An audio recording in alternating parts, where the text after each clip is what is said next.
Good morning! So ngayon ngang araw na to ay magbebenta na tayo ng ating mga manok. Bali 30 days pa lang sila guys ay ibebenta na natin dahil nga sobrang sa pagkain. Ang lalaki na kasi sobrang tatakaw na. Nagpapatak na nga na 1.7 to 1.9 ang kilos ng bawat isa. Kaya naman nag-post na ako sa social media ko, Facebook, kung sino yung mga bibili. Ito yung minsan na mahirap na part kung saan mo siya ibibenta. Buti na lang meron tayong mga supportive na mga follower na mga taga rito lang din sa amin na bumili ng manok. Bali, ang nagastos nga pala namin dito ay nasa 4,000 siguro dahil nga sobrang dami na nilang nakain. Yung mga nakaraan kasi ay hinahaluan namin ng kanin o kaya naman ng mga sapat. Pero ngayon wala kaming mga panghalo dahil nga hindi na tayo nagtitinda sa kainan. So lahat ng kinain nila ay puro feeds lang. Ang inalagaan pala natin ay 25 piraso kaso may namatay na isa. Kaya naman ang ibebenta lang natin ngayon ay 24 lang. Ayan nga at tumulong na yung ating mga anak dyan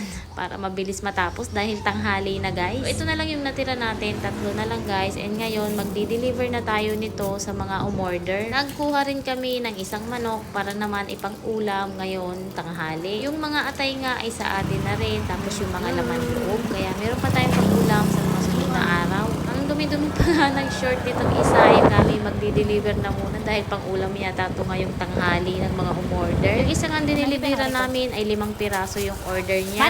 Ito namang sunod natin na dideliveran ay 2 piraso naman.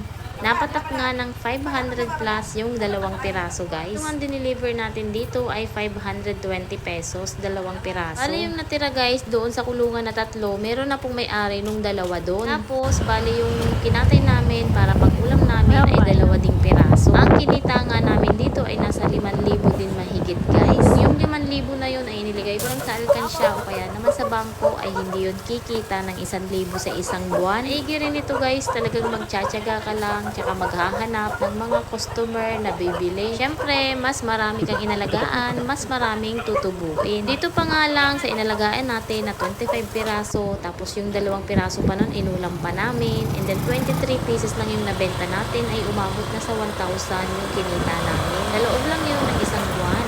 Paano pa kaya kapag marami kang inalagaan na manok? Pero syempre, hindi tayo pwede mag-alaga ng maraming manok dahil nga yung mga kapitbahay natin, naku, nakakahiya. Tapos meron ding mga kainan dito guys sa katabi namin. At dito nga yung huli nating deliver guys, bali 8 piraso yung in-order niya. Magpipiesta yata dito at panghanda yata nila to. Kaya naman mabilis na ubos yung ating alaga na manok dahil dito pa lang 8 piraso na. Tapos merong mga 5 piraso, 2 piraso. Sana laging ganito no para mabilis maubos lagi ang tinda natin. After nga namin magtinda ay pupunta tayo ng graduation ng anak ko. Mas mura talaga sa online tapos yung quality halos same lang nung mga nasa mall. Ito nga at umorder ako ng sapatos na Elapot na gagamitin ngayong graduation. Bali uniform lang kasi ang susuotin nila. Itong sakto nga dahil nga magkikinder din siya ay ito na rin yung isusuot niya. Bali ganito siya guys kapag isasarado mas madali, mas kaya ng bata na isuot na mag-isa. Malambot din yung loob niya guys, ayan kita nyo naman. Katapos nga ay tahi na rin yan kaya naman matibay. Sisimula na naman mga mami yung gastusan natin. Ako paghandaan na yung pasukan ulit. Kaya naman magkukonti-konti na ako nabili para sa pasukan ay hindi na mabigat. Hindi na mabigat sa bulsa mga mi. Bali yung anak ko guys ay 5 years old at ito namang sukat nito ay 27 po ang size. Pag gusto nyo rin ng ganito guys, ilalagay ko na lang po sa comment section yung link kung saan ko to nabili.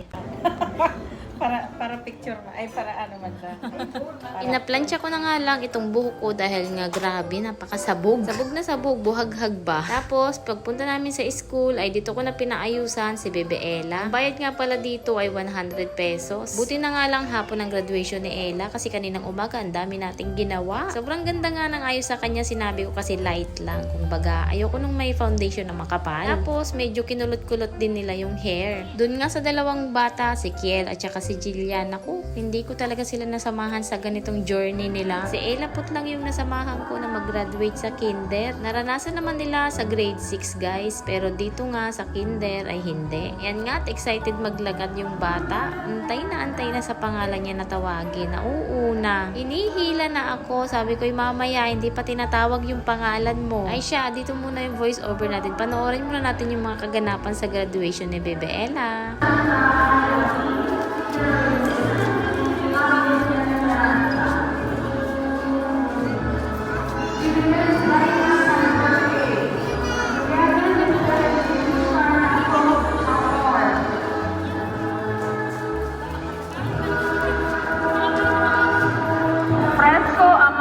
Isa Ezra F. together with Mr. and Mrs. Derek B. Fresco. Fresco Kesha Liza B. together Mr. and Mrs. Michelle Beruela. Mesa Cassandra Grace B. together with Mr. and Mrs. Crisanto Mesa.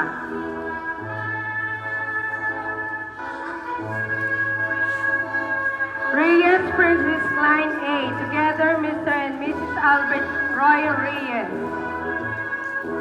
San Buenaventura Micaela Ray together with Mr. and Mrs. Raymond A. San Buenaventura.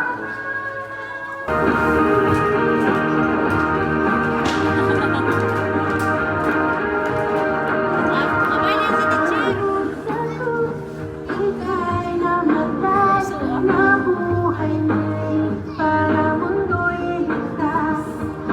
Kasalanan ko ay patawarin mo, maging Panginoon, kaibigan ko. Tulungan mo magsimula muli, buhay ko'y alay sa'yo.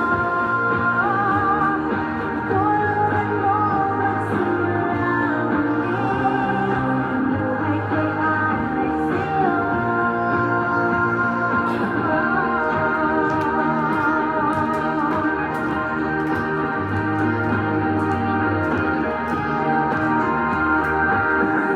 Sa krus, ika'y namatay, nabuhay muli, para mundo'y ligtas. Kasalanan ko ay patawarin mo, maging Panginoon, kaibigan ko. Tulungan mo magsimula muli, buhay ko'y alay sa'yo. Tulungan mo magsimula muli, buhay ko'y alay sa'yo.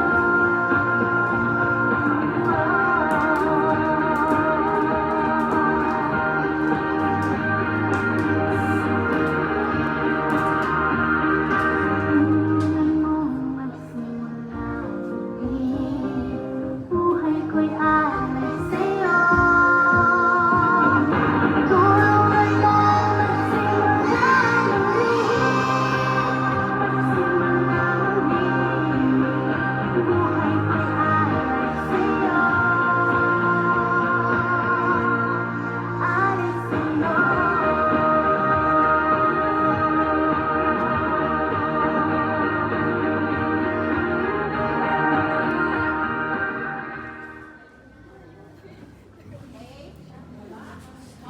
Please remain standing for the pambansang act. Delphine, Ayla P. Esperanza, Wilbur L. Sumilang, Rian Ainsley De Rojas.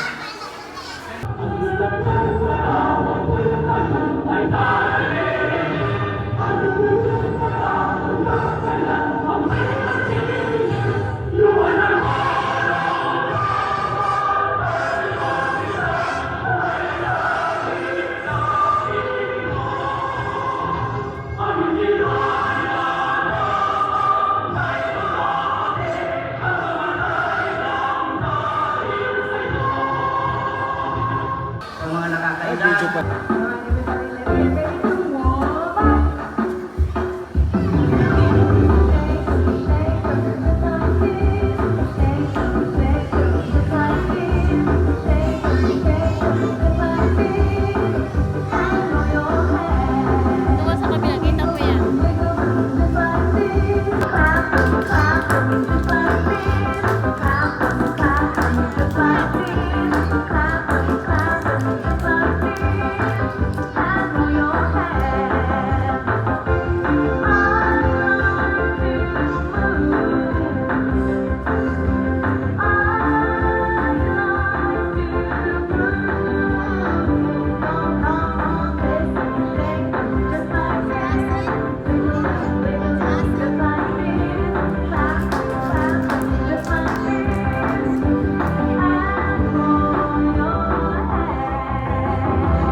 BC Writing, Extramural Award, Young Singer Award, and Nature Child of the Year Award.